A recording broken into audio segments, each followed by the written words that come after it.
Officer Brian Collins slams Marine Staff Sergeant Lucas Reed against the front counter of Harbor Grill, snapping cold steel handcuffs around his wrists, while frightened customers watch in silence. "You're causing a public disturbance," the officer growls, convinced the dusty Marine is just another troublemaker. Only a few feet away, Rex, the highly trained military German shepherd, doesn't bark or growl. He simply sits, frozen, staring at a vending machine near the back entrance with terrifying focus. Lucas knows that posture all too well. Somewhere behind that machine, something is terribly wrong. As the delivery truck quietly disappears from the parking lot, no one realizes they are watching the first move in a deadly criminal plan that could put an entire city at risk. Before we begin, tell us where you're watching from. And if you love powerful stories of courage, loyalty, and faith, don't forget to subscribe and join our community. A warm coastal breeze drifted through Savannah, Georgia, as the city slowly awakened beneath a pale, golden sunrise, unaware that an ordinary breakfast would soon become the beginning of something far more dangerous. Staff Sergeant Lucas Reed eased his dusty black pickup into the parking lot of Harbor Grill and glanced at the dashboard clock. It was just after 8 in the morning, leaving him nearly an hour before he needed to report to Hunter Army Airfield for a joint military training exercise. Most people imagined Marines rushing from one mission to another without pause. But Lucas understood something many civilians never did. Discipline was not measured by constant movement, but by knowing exactly when to slow down. At 34, he carried himself with the quiet confidence of a man who had survived experiences he rarely spoke about. Standing a little over 6 feet tall, with broad shoulders and a lean, athletic build, he looked every bit the Marine, even in faded blue jeans and a simple olive green t-shirt. A neatly trimmed, dark beard framed his square jaw, while a faint scar cutting through his left eyebrow hinted at an explosion years earlier in Afghanistan. Those who first met him often mistook his silence for coldness, yet the people who truly knew him understood it came from years of learning that careful observation usually revealed more than unnecessary conversation. Sitting patiently beside him was Rex, a 7-year-old German shepherd whose thick black and tan coat gleamed under the morning sunlight. Nearly 90 pounds of disciplined muscle, Rex possessed intelligent amber eyes that rarely wandered without purpose. Trained as an explosive detection dog for Marine Corps operations, he had spent thousands of hours learning to ignore distractions that would tempt ordinary dogs. Children, food, loud noises, and crowds meant nothing to him while on duty. Yet outside work, he could spend an entire evening resting his heavy head across Lucas's boots, as though the weight of the world had never touched either of them. Their partnership had begun almost 5 years earlier after Lucas lost a teammate during an overseas deployment. Since then, Rex had become more than military equipment. He had become the one companion who seemed capable of understanding the silence Lucas carried home after every mission. The familiar smell of fresh coffee and sizzling bacon greeted them as they stepped inside Harbor Grill, a family-owned restaurant that had served dock workers and local families for decades. The room buzzed with comfortable morning conversations. Parents negotiated with sleepy children over pancakes. Tourists unfolded city maps while debating which historic streets to visit first. And groups of port workers laughed loudly before another exhausting shift unloading cargo ships along Savannah's waterfront. Lucas instinctively surveyed every corner before choosing a booth against the back wall, where he could watch both entrances without turning his head, a habit so deeply rooted that he no longer noticed himself doing it. As Rex settled beneath the table without a single command, another customer briefly caught Lucas's attention. An elderly man sat alone near the window, eating scrambled eggs while reading yesterday's newspaper. His faded red cap, embroidered with the words, U.S. Marine Veteran, immediately stood out. The man, Thomas Walker, appeared to be around 75, with weathered skin, silver hair trimmed short around his ears, and steady blue eyes that still carried the alertness of someone who had once depended upon instinct for survival. Retirement had softened neither his posture nor his manners. After serving during the Gulf War and losing his wife several years earlier, Thomas had quietly settled into a simple routine, beginning nearly every morning with breakfast at Harbor Grill. He noticed Lucas almost immediately, recognized the unmistakable posture of an active-duty Marine, and offered nothing more than a respectful nod. Lucas returned it without words. Between Marines, introductions were sometimes unnecessary. Their waitress, Emily Carter, approached carrying a steaming coffee pot balanced effortlessly in one hand. She was a cheerful woman in her early 30s with fair skin sprinkled by freckles, auburn hair tied into a practical ponytail, and kind green eyes that suggested genuine patience rather than customer service politeness. Raising 2 young sons while working double shifts had taught her how to smile through difficult days, and she welcomed Lucas and Rex without hesitation after noticing the military service vest clipped neatly beside the dog's collar. While Lucas quietly enjoyed black coffee and a plate of eggs with toast, Rex remained completely still beneath the table, despite the irresistible scent of bacon drifting through the restaurant. A little boy wandered close enough to reach toward the dog's ears before his mother gently pulled him back, apologizing with an embarrassed smile. Lucas simply nodded. Rex never moved. Watching the shepherd ignore every distraction reminded Lucas why he trusted him more completely than many human beings. A military dog never exaggerated, never guessed, and never allowed emotion to cloud judgment. Several peaceful minutes passed before a white delivery van rolled quietly into the rear parking area outside the restaurant's side windows. Lucas barely glanced at it. Restaurants received deliveries every morning, and nothing about the vehicle initially appeared unusual. The driver climbed out wearing a gray work uniform and matching baseball cap pulled low enough to shade most of his face. He looked painfully ordinary, perhaps in his early 40s, of average height and build, clean-shaven and forgettable enough that almost no witness would remember him an hour later. Yet one small detail lingered in Lucas's mind. Instead of carrying stacked food containers or supply boxes, the man lifted a single black duffel bag from the passenger seat. He disappeared through the rear service entrance without speaking to anyone. Roughly 2 minutes later, he emerged empty-handed, climbed back into the van, and drove away as quietly as he had arrived. Lucas frowned for only a second before dismissing the thought. Perhaps someone had ordered equipment instead of food. Perhaps there was a reasonable explanation. He reached for his coffee again. That was when Rex exploded into motion. The German shepherd rose so suddenly that the table shifted beneath Lucas's arm. Every muscle along the dog's back became rigid, his ears locked forward. His breathing slowed almost to nothing. He neither barked nor growled. Instead, he stared toward the beverage vending machine beside the rear hallway with absolute, unwavering concentration. Lucas felt a familiar chill settle across his shoulders. He had witnessed that exact posture only during explosive detection drills and real-world deployments. "Easy, partner," he whispered, already knowing Rex was beyond ordinary curiosity. Keeping one hand loosely on the leash, Lucas slowly followed the dog's line of sight.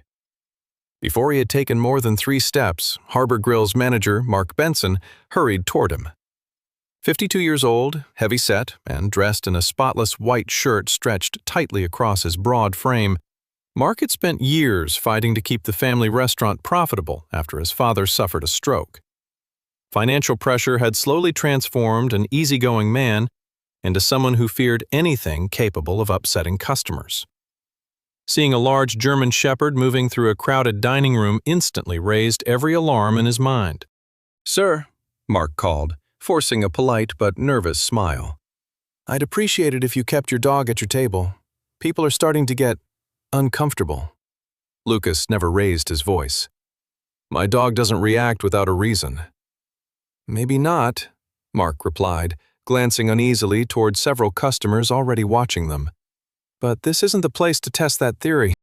Lucas looked once more toward the hallway, feeling a quiet certainty growing inside him that something had changed the moment the delivery van appeared. "Something isn't right," he said, calmly. Mark mistook those words for the beginning of a disturbance and immediately reached for the phone behind the counter to call the police. At that exact moment, with the white van already disappearing around the corner outside, Rex pulled hard against the leash, slipped around the beverage vending machine, and froze behind it like a statue. staring at one small patch of empty floor where, to everyone else in the restaurant, absolutely nothing seemed out of place. Lucas kept one hand firmly on Rex's leash, while his eyes remained fixed on the narrow gap behind the beverage machine. Every instinct forged through years in the Marine Corps told him not to ignore what his partner was trying to communicate. Around them, the breakfast crowd slowly returned to their conversations, although curious glances continued drifting toward the unusually disciplined German shepherd that refused to move. Rex neither barked nor growled. He simply remained frozen, muscles tight beneath his thick, black and tan coat, his amber eyes locked on a single, invisible point. Lucas had seen that exact posture during live explosive detection exercises overseas, and every time it had meant the same thing. The dog was certain. The only question left was whether anyone else would believe him before it became too late. The front door opened sharply as two Savannah police officers stepped inside. Officer Brian Collins entered first, his polished boots striking the tiled floor with confident authority. 38 years old, Brian was tall and broad-shouldered, with closely cropped brown hair, a square jaw darkened by afternoon stubble despite the early hour, and calm gray eyes that usually inspired confidence. Years earlier, he had received a departmental commendation after talking a suicidal teenager off a bridge without drawing his weapon, an experience that taught him patience in emotional situations. Unfortunately, it had also convinced him that most disturbances could be solved through conversation alone. Anything that sounded extraordinary usually became, in his mind, an overreaction waiting to be disproved. Walking beside him was Officer Daniel Ortiz, a younger patrol officer in his late 20s, with olive skin, short black hair, and an athletic frame that hinted at his former college wrestling career. Daniel rarely interrupted his senior partner and preferred watching people carefully before forming an opinion, a habit that often made him quieter than most officers on patrol. Mark Benson hurried toward them before either officer spoke. His face remained flushed with embarrassment and frustration as he pointed toward Lucas and Rex. "That's him," he said quickly. "His dog keeps roaming around the restaurant, and now he's telling everyone something dangerous is hidden back there." Families are getting nervous. Brian approached without hostility but with visible skepticism. His eyes swept over Lucas's faded jeans, dusty boots, and weathered t-shirt before briefly resting on Rex. From the outside, Lucas looked more like a traveler who had spent days on the road than an active-duty Marine. "Morning," Brian said evenly. "I'm Officer Collins. Why don't you tell me what's going on?" Lucas answered without raising his voice. "Staff Sergeant Lucas Reed, United States Marine Corps. This is Rex, an explosive detection military working dog assigned to joint operational training." He alerted a few minutes after a delivery driver entered through the rear service door carrying a black duffel bag. The driver came back out empty-handed. Rex tracked the scent here. Brian nodded politely but folded his arms. "I'm not saying your dog isn't trained, Sergeant. I'm saying there's a big difference between unusual behavior and a bomb." "I understand," Lucas replied. "That's why I want evidence instead of assumptions." The suggestion surprised everyone. "Let's review your security cameras," Lucas continued. "If I'm wrong, I'll apologize and leave immediately." Brian exchanged a glance with Daniel before turning toward Mark. Reluctantly, the manager led everyone into the cramped office behind the register, where several surveillance monitors displayed different angles of the restaurant. Daniel replayed the footage from 20 minutes earlier. The grainy video clearly showed the white delivery van stopping behind the building. Seconds later, a man wearing a gray delivery uniform stepped out carrying a black duffel bag over his shoulder. He disappeared through the rear service entrance. 1 minute and 48 seconds later, he returned with empty hands, climbed back into the van, and drove away without unloading food, beverages, or restaurant supplies. The tiny office fell silent. Daniel frowned first. "That's strange."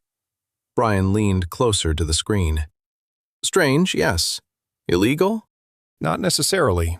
Maybe he dropped off equipment." Lucas remained composed.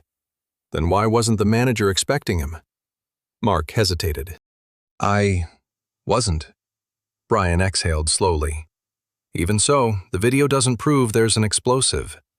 It proves someone entered carrying a bag and left without it, Lucas answered. Rex finished the rest.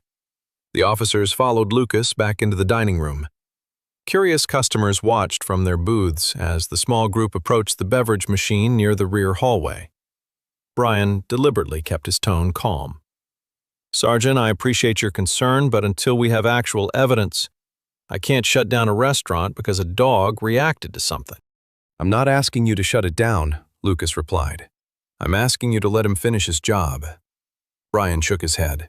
"No, I need you to take the dog outside. People are already anxious."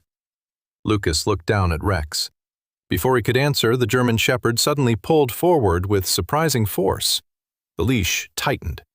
Rex ignored every voice around him and walked directly to the beverage machine.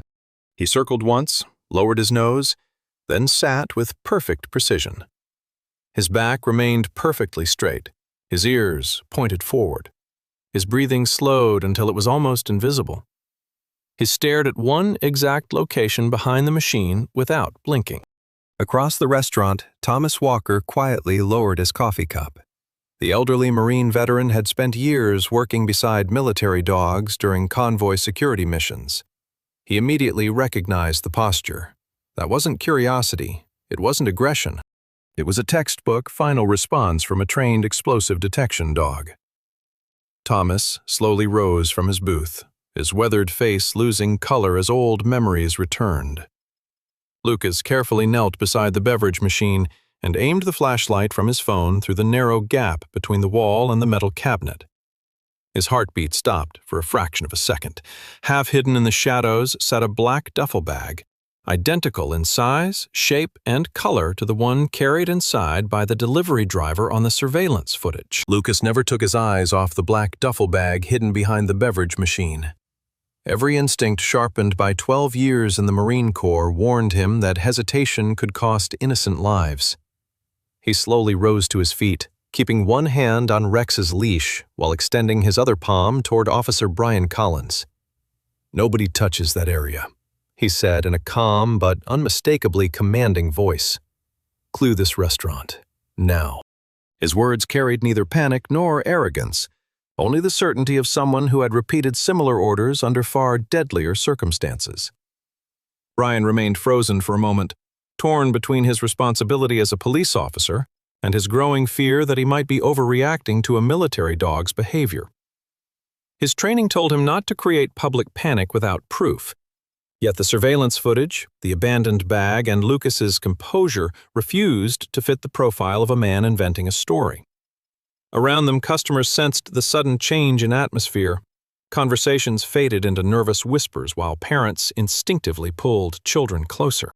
Mark Benson stood behind the counter with trembling hands, realizing this had become far more serious than an argument over a dog inside his restaurant.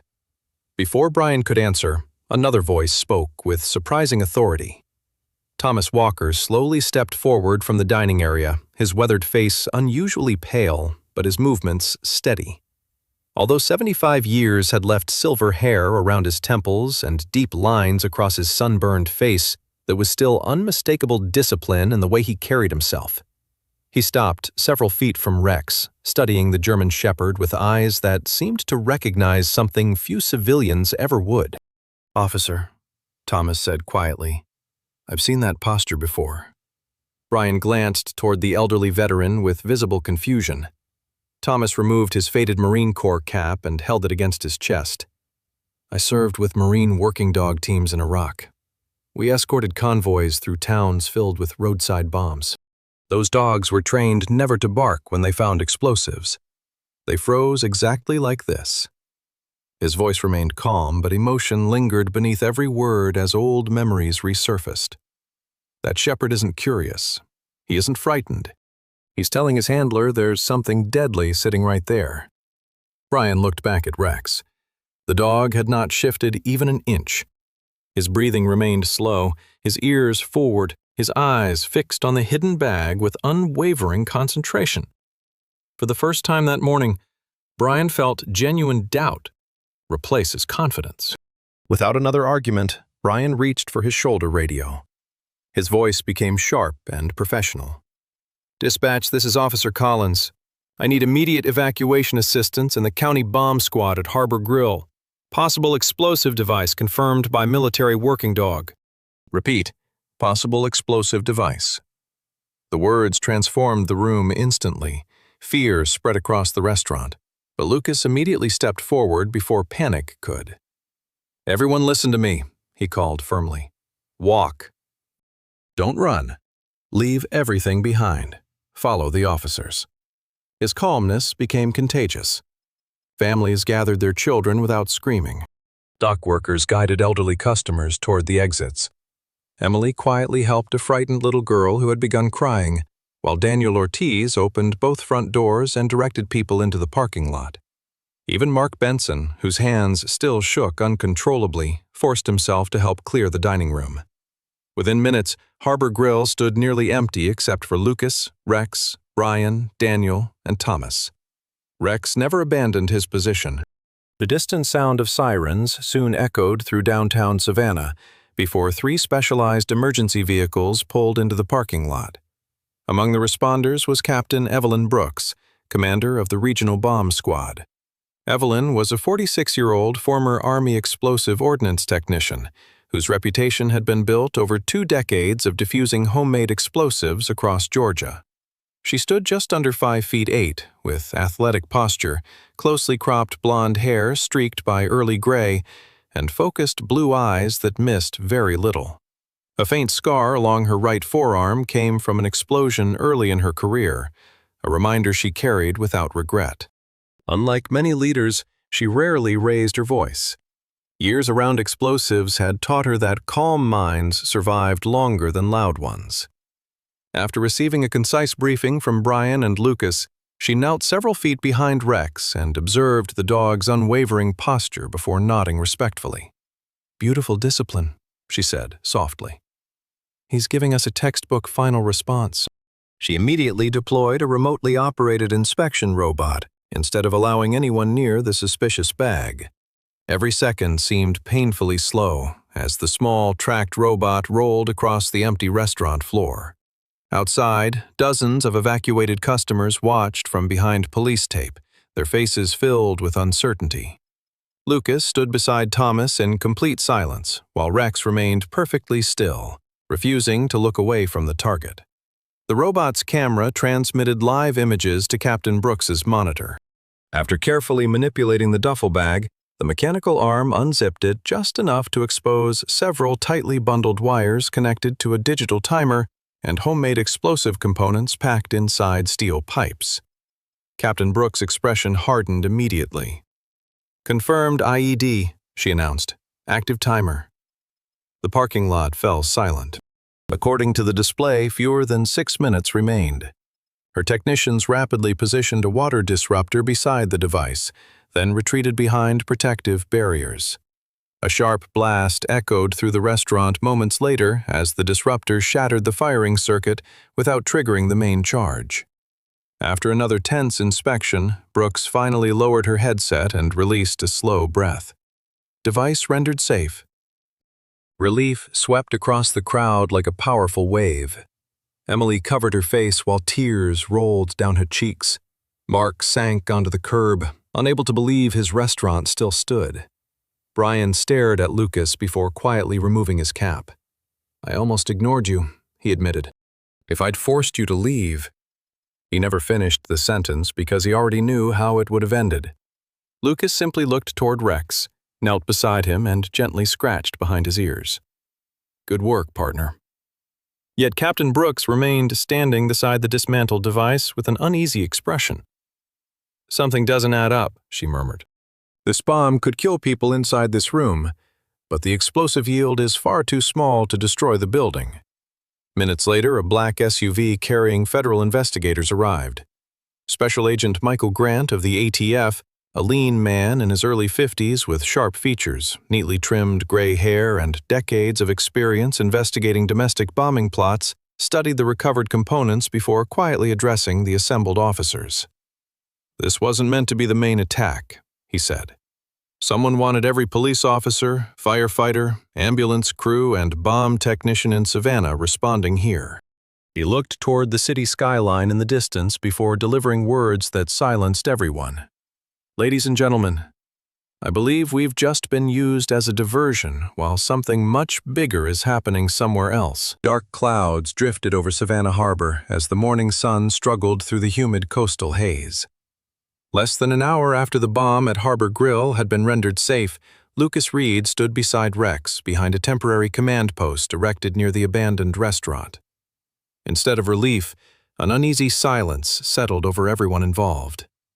Captain Evelyn Brooks had already turned the dismantled device over to federal investigators, yet Lucas could not shake the feeling that someone had wanted them to find that bomb.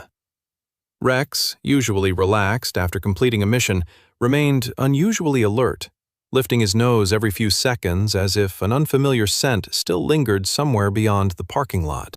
Years of working together had taught Lucas never to dismiss instincts, his own or Rex's.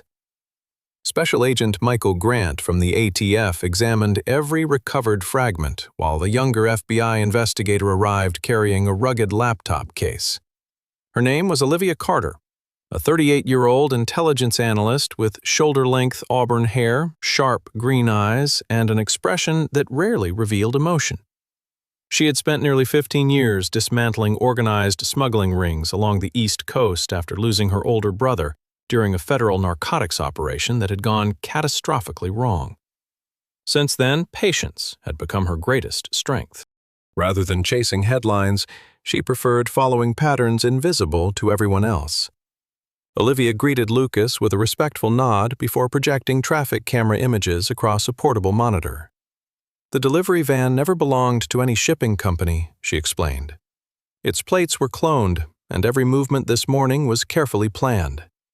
Frame after frame revealed the white van weaving through industrial streets before disappearing into an abandoned warehouse district west of the harbor. By the time local officers reached the location, the vehicle had already been stripped. There were no fingerprints worth collecting, no driver, and no electronic devices. Everything valuable had vanished. Yet someone had left in a hurry.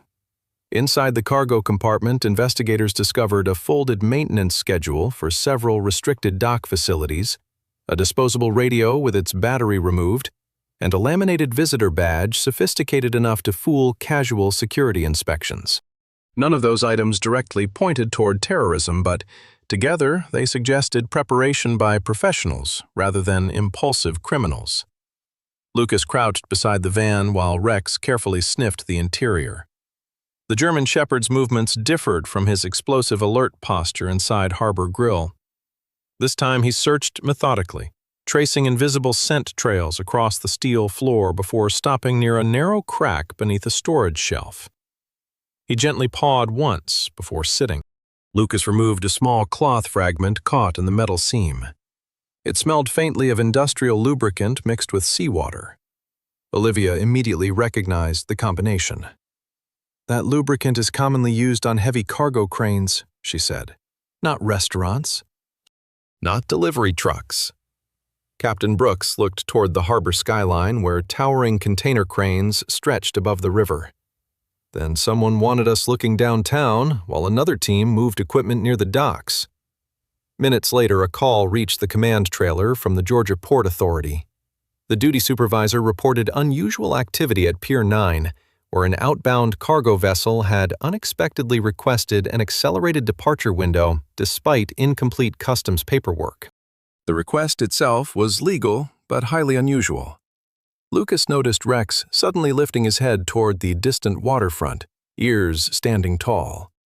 The dog could not possibly smell anything from miles away, yet his behavior told Lucas the investigation was moving in the right direction. Agent Grant immediately coordinated with Coast Guard officials while Olivia overlaid shipping schedules against surveillance records. One container listed as carrying agricultural machinery had changed storage locations 3 times within 12 hours without a documented inspection. That single inconsistency caught everyone's attention. A new arrival stepped into the command center before orders could be finalized.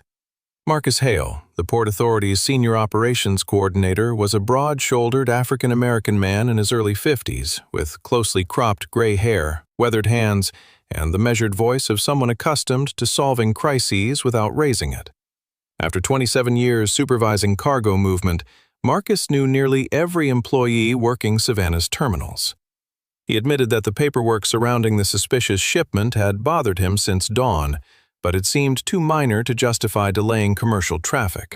Looking directly at Lucas, he quietly said, "If someone manipulated our inventory system, they understood this port from the inside." Within minutes, federal agents, bomb technicians, Coast Guard officers, and a Marine quick response team began assembling vehicles. Lucas checked Rex's tactical harness while reviewing satellite images of Pier 9.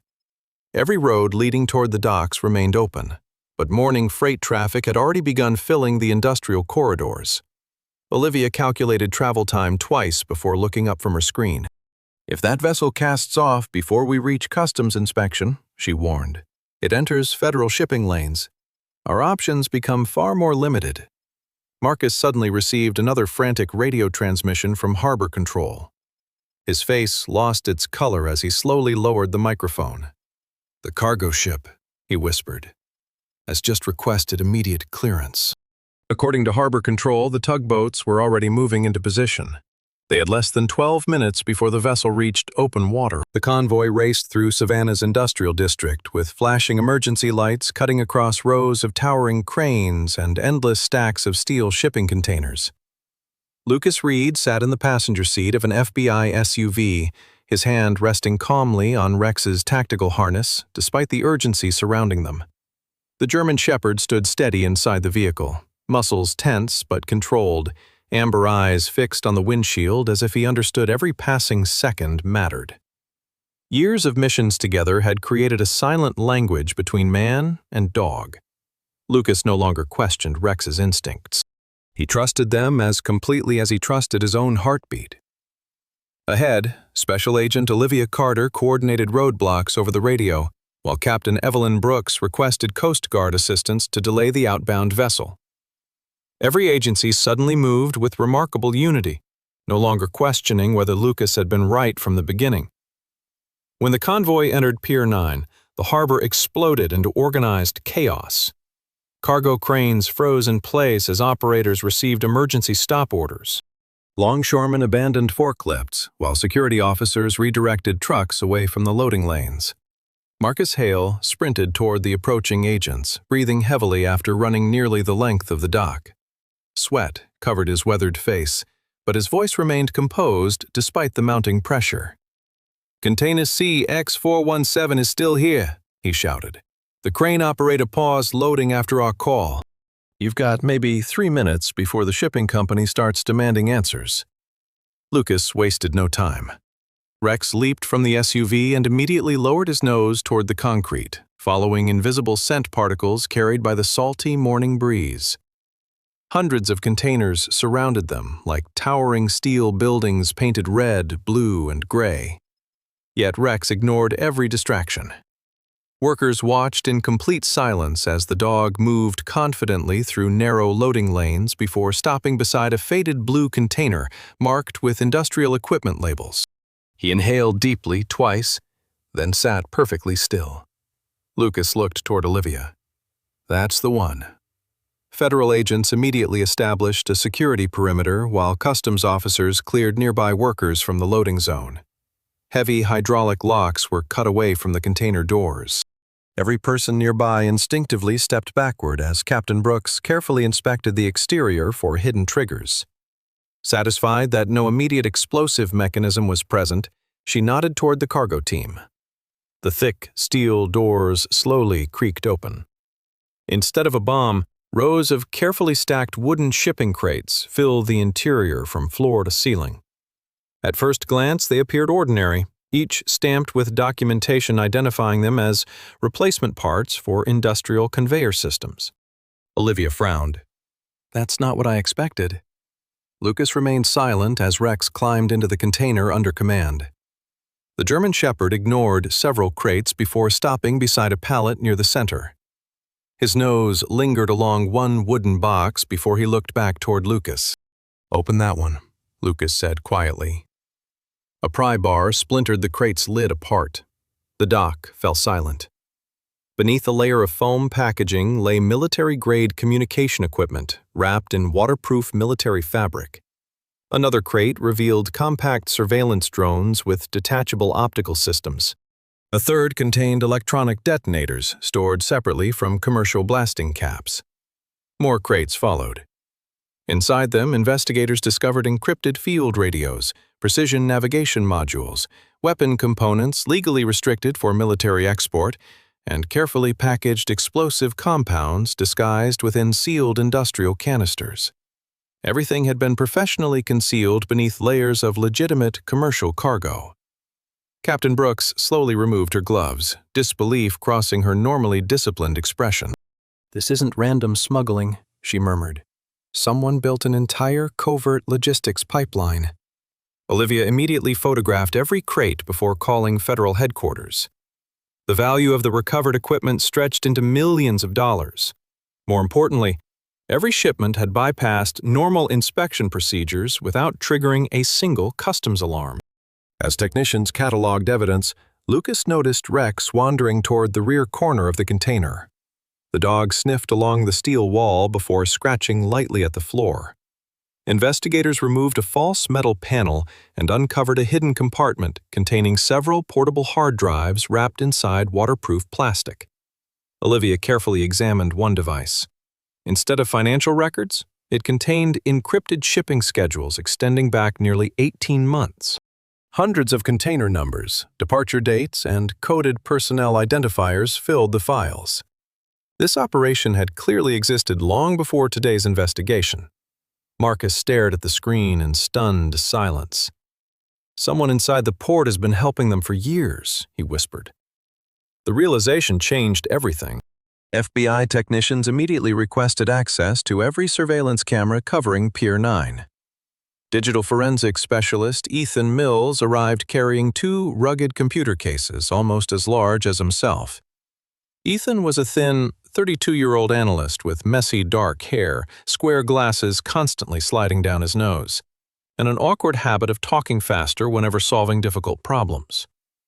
Despite appearing absent-minded, he possessed an extraordinary memory for network architecture after spending years tracking international cybercriminals. Within minutes, Ethan frowned at the monitor. "This isn't equipment failure," he said. "Somebody manually erased nearly 42 minutes of security footage from 3 separate camera systems." Olivia leaned closer. "Can you recover it?" Ethan nodded slowly. "Most of it, unless the person knew exactly how our archive servers work." Half an hour later, partially restored images appeared across the screen. They showed workers loading the suspicious container overnight. Most wore ordinary reflective safety vests, but one figure repeatedly appeared just outside every camera angle, deliberately avoiding clear identification. Ethan enhanced a final frame showing the individual entering the Security Administration building using unrestricted access credentials. The face never appeared. Only the identification log remained. Olivia opened the personnel database. Her confident expression vanished almost instantly. Marcus looked over her shoulder before taking one slow step backward. "No." The access credential belonged to only one employee, David Harper. For more than 10 years, Harper had served as the respected chief of security for the Port of Savannah, and according to payroll records, he had quietly left work less than 20 minutes before the FBI arrived. The evening sky above Savannah Harbor turned deep orange as the last sunlight reflected across the river, painting the endless rows of shipping cranes with long shadows. Most investigators believed the operation at Pier 9 had broken the backbone of the smuggling network, yet Lucas Reed felt no sense of victory. Criminal organizations capable of hiding military equipment inside legitimate cargo rarely abandoned everything overnight. Beside him, Rex remained unusually restless. The 8-year-old German shepherd paced slowly around the temporary command post, lifting his nose every few moments before staring toward the older section of the waterfront. Lucas had learned long ago that Rex often sensed unfinished danger before anyone else recognized it. When Ethan Mills finished recovering the deleted surveillance files, one blurry image caught everyone's attention. David Harper's truck had not left the harbor district entirely. Instead, it disappeared toward an abandoned seafood warehouse nearly 2 miles away, a building scheduled for demolition after hurricane damage years earlier. Lucas quietly looked at Rex. "Let's finish this." Within minutes, an FBI tactical convoy rolled toward the deserted industrial shoreline. Olivia Carter coordinated the operation while armored vehicles approached from different directions to prevent any escape by land. The old warehouse stood alone beside a forgotten loading pier where rotten wooden docks stretched into dark water. Broken windows reflected the flashing emergency lights like shattered mirrors. Marcus Hale quietly explained that the property had been abandoned for almost 6 years, making it an ideal hiding place for smugglers. Lucas unclipped Rex's longer tracking lead and allowed the dog to search freely. Rex lowered his head, carefully following overlapping scents through weeds growing between cracked concrete slabs. Suddenly, his pace quickened. Instead of barking, he pulled toward a rusted side entrance where fresh tire marks disappeared beneath the broken loading ramp. Lucas raised one closed fist, signaling everyone to stop. Someone was still inside. A new member of the FBI hostage rescue team quietly joined Lucas near the entrance. His name was Daniel Cross, a 41-year-old tactical operator whose broad shoulders and scarred jawline reflected nearly 2 decades of dangerous operations. Thick, dark stubble covered his face, while calm brown eyes revealed remarkable patience. Daniel rarely spoke unless necessary. Years earlier, he had survived an ambush during a federal fugitive operation that claimed 2 close teammates. Since then, he had become known for slowing situations down rather than rushing blindly into violence. He knelt beside Lucas, studying Rex's posture. "He's locked onto multiple people," Daniel whispered. Lucas nodded. "At least 4. Olivia confirmed movement through a thermal drone hovering silently above the warehouse roof. 5 heat signatures gathered around the center of the building. Another 2 stood near the rear dock beside a covered speedboat floating against the pier. The FBI surrounded the warehouse before issuing loud surrender commands through a portable speaker. Silence answered them. Seconds later, thick gray smoke suddenly poured through broken roof panels. "They're burning documents," Olivia shouted. Daniel immediately ordered the entry teams forward. The steel side door burst inward as agents rushed inside. Flames already consumed stacks of cardboard boxes while computer monitors were smashed across concrete floors. Armed smugglers scattered between towering shelves, firing several reckless shots toward the advancing agents before retreating deeper into the warehouse. Lucas stayed close behind Daniel, carefully avoiding the burning debris. Rex never left Lucas's side until another scent cut sharply through the smoke. Without hesitation, the German Shepherd veered toward a rear storage corridor. At the far end of the warehouse stood David Harper. The respected security chief looked nothing like the confident administrator from personnel photographs. His expensive jacket had been replaced by dark, tactical clothing stained with ash. His silver hair clung to his forehead with sweat, and desperation had replaced the calm authority he once carried around the port. Beside him stood the true leader of the operation, Victor Sorin, a tall man in his late 50s with sharp cheekbones, cold gray eyes, and neatly trimmed white hair. Years of international weapons trafficking had made Victor almost impossible to identify because he constantly changed aliases and operated through intermediaries. He remained unnervingly composed even as the warehouse burned around him. One hand gripped a compact radio, while the other held a small remote detonator connected to explosive charges placed along support columns. "One more step," Victor warned, "and every piece of evidence disappears forever." Lucas immediately stopped.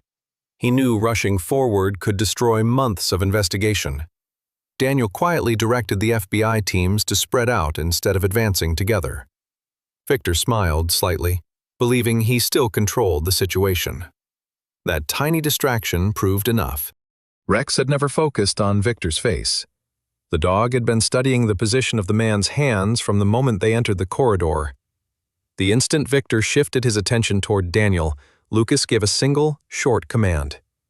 Rex exploded forward with astonishing speed, covering the distance in less than 2 seconds. Rather than attacking wildly, the highly trained dog struck Victor's forearm with precise force, knocking the detonator free before driving him to the floor. The remote slid harmlessly across the concrete just as FBI agents rushed in from both sides. Harper dropped his pistol without resistance. The remaining smugglers surrendered within moments after realizing every exit had been sealed. Firefighters extinguished the warehouse blaze before it reached the evidence room. Investigators recovered encrypted computers, financial ledgers, satellite phones, false customs records, and years of shipping documentation linking the organization to illegal military trafficking across multiple countries. Olivia slowly closed the final recovered database and allowed herself the first genuine smile of the day. "It's over," she whispered. Even Marcus, exhausted beyond words, believed Savannah could finally breathe again. But Ethan Mills continued examining one damaged hard drive recovered from Victor's office. His fingers suddenly froze above the keyboard. There were 12 priority shipments. Everyone turned toward him. "We've recovered evidence connected to only 11. The room fell silent. Ethan enlarged the final shipping manifest. One container had departed Savannah shortly before sunrise under a false registry. Its destination, ownership, and current location had completely vanished. The first rays of sunlight spread across Savannah Harbor as the last police barricades were finally removed. The smell of burned wood still lingered around the abandoned warehouse, but the tension that had gripped the city throughout the previous night had slowly begun to fade. Emergency vehicles rolled away one by one while investigators packed hundreds of boxes filled with evidence collected from the smuggling operation. Lucas Reed stood quietly beside his pickup truck, his olive green Marine Corps shirt stained with dust and soot from the long night. At 36 years old, Lucas looked more tired than triumphant. The sharp lines around his weathered face and the short brown beard beneath his square jaw reflected years spent serving in dangerous places where success rarely came with applause. His calm blue eyes watched the harbor without satisfaction because he understood that every victory in his profession was measured not by enemies captured, but by innocent lives that never knew how close they had come to tragedy. Beside him sat Rex, the 8-year-old German shepherd whose thick black and tan coat was finally beginning to relax after hours of intense concentration. His ears remained alert, but his breathing had returned to its slow, steady rhythm. The faithful military working dog leaned gently against Lucas's leg, seeking nothing more than the familiar reassurance of his handler's quiet presence. Only 30 minutes after dawn, another urgent radio transmission reached the FBI command vehicle. Ethan Mills had continued examining the encrypted computers recovered from Victor Soren's warehouse throughout the night. The missing 12th container had not disappeared by chance. Hidden inside the corrupted shipping files was a delayed transmission containing the container's emergency satellite beacon. Olivia Carter immediately forwarded the coordinates to the United States Coast Guard. Less than 45 minutes later, a patrol cutter intercepted a small commercial cargo vessel nearly 20 miles off the Georgia coastline. The captain attempted to flee after receiving encrypted instructions from unknown accomplices, but helicopters quickly surrounded the vessel before boarding teams secured the crew. Inside the final container, investigators discovered additional military-grade explosives, encrypted communication equipment, high-powered drone guidance systems, and specialized electronic warfare components worth millions of dollars. The discovery confirmed what everyone had feared. The first bomb inside Harbor Grill had never been intended to cause mass casualties alone. It had merely served as a diversion to draw emergency resources away, while the organization's most valuable shipment quietly disappeared into international waters. Because Lucas had trusted Rex's warning from the very beginning, the entire operation had collapsed before its final stage could succeed. By mid-morning, the news had reached every federal agency involved in the investigation. David Harper, Victor Soren, and every surviving member of the smuggling network now faced federal terrorism, weapons trafficking, conspiracy, and attempted murder charges. Olivia approached Lucas carrying a thin folder containing the official case summary. The determined FBI supervisor, whose dark hair had been hastily tied back after nearly 20 hours without rest, finally allowed herself a rare smile. Her normally reserved personality had earned tremendous respect from every agent under her command because she never sought recognition for herself. "You changed the entire investigation the moment you trusted your partner," she said quietly while looking down at Rex. "Without that first alert inside the diner, none of us would have known where to begin." Lucas simply nodded. "Rex found it. I only listened." Not everyone walked away from the investigation with their reputation intact. Officer Brian Collins reported to Internal Affairs before sunrise after voluntarily surrendering both his service weapon and badge pending a full administrative review. The confident patrol officer who had once relied too heavily on first impressions now looked years older after a single night. His broad shoulders slumped beneath his wrinkled uniform, while the clean-shaven confidence that once defined him had disappeared completely. Brian admitted during his statement that his pride had clouded his judgment. Had he paused long enough to evaluate Lucas's military credentials, or simply trusted the professionalism of a trained working dog, the evacuation could have begun far sooner. Chief investigators later suspended him pending additional retraining and disciplinary hearings. Ryan accepted every consequence without argument. Some lessons cost far more than careers. Later that afternoon, Lucas returned briefly to Harbor Grill before leaving Savannah. The family restaurant had reopened after investigators completed their work. Customers filled nearly every booth, yet the atmosphere felt strangely quieter than before. Harold Benson, the diner manager whose frustration had helped trigger the original confrontation, stepped away from the cash register the moment Lucas entered. Harold was a stocky man in his early 50s, whose thinning gray hair and tired brown eyes now reflected genuine regret instead of stubborn authority. In front of every employee and customer, he extended both hands toward Lucas. "I judged a man before I understood him," Harold admitted with an unsteady voice. "You came here trying to protect strangers, and I treated you like a problem instead of listening. I'm sorry." The restaurant remained silent. Lucas shook the manager's hand without hesitation. "The important thing is that everyone went home alive," he answered. "Make that your reminder whenever someone brings you a warning you don't expect." A familiar voice interrupted the quiet moment. Thomas Walker slowly stood from the same corner booth where everything had begun the previous morning. The 73-year-old Marine veteran walked toward Lucas with steady determination, despite the stiffness in his aging knees. Deep wrinkles framed his weathered face, while the faded Marine Corps cap resting above his silver hair remained the one possession he never traveled without. During decades of civilian life, Thomas had rarely spoken about Iraq or the military working dogs that had once saved his platoon countless times. Looking directly into Rex's intelligent amber eyes, he smiled softly. "In all my years wearing this uniform," Thomas said, "I have never seen a military dog hold position with that much discipline under that kind of pressure. He never forgot his mission, even when his best friend was in handcuffs." Lucas looked down at Rex before answering. "That's because Marines train together until trust becomes instinct." Thomas extended his hand one final time. 2 generations of Marines shook hands without another word because none were necessary.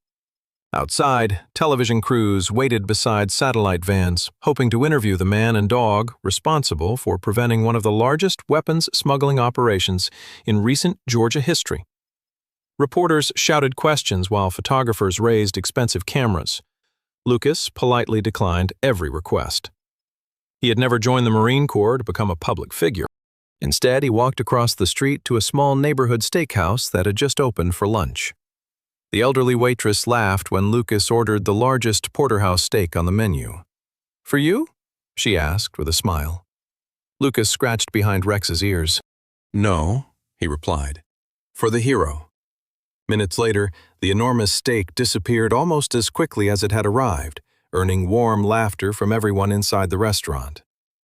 Shortly before noon, the dusty black pickup truck rolled onto Interstate 95, heading south toward Hunter Army Airfield.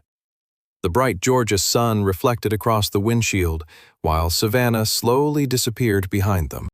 Rex settled comfortably in the passenger seat, closed his eyes, and drifted into the peaceful sleep that always followed a completed mission.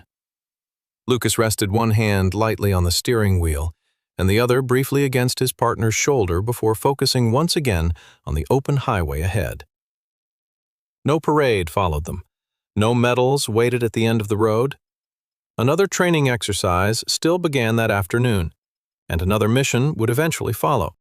That reality never bothered Lucas, because he understood something few people ever truly learned. The greatest guardians rarely stand beneath spotlights. They quietly carry burdens no one else sees, accept misunderstanding without resentment, trust those who have earned it, and continue doing their duty long after the applause has faded.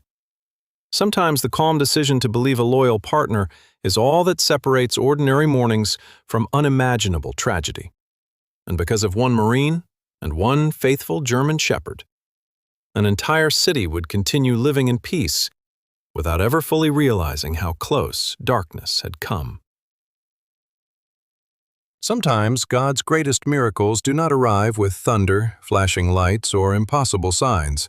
More often, they appear through ordinary people who quietly choose courage over comfort, wisdom over pride, and faith over fear. In this story, the miracle was not only that lives were saved, it was that one Marine trusted the loyal companion God had placed beside him, even when everyone else doubted them. How many quiet miracles have we overlooked in our own lives because they did not look the way we expected? Every day, God places people, opportunities, and gentle warnings in our path. A kind word, a faithful friend, an unexpected delay, or even a small feeling in our hearts may be His way of protecting us from dangers we cannot yet see. When we choose humility, patience, and trust instead of rushing to judge, we open the door for His guidance to work through us. If this story touched your heart, please leave an amen in the comments as a prayer of gratitude. Share this video with someone who needs a reminder that God is always working behind the scenes, even in life's quietest moments. And if you enjoy stories of faith, courage, and the extraordinary bond between people and animals, don't forget to subscribe and join our community. May God bless you, protect your family, strengthen your faith, and surround you with His peace and unseen angels wherever life leads you.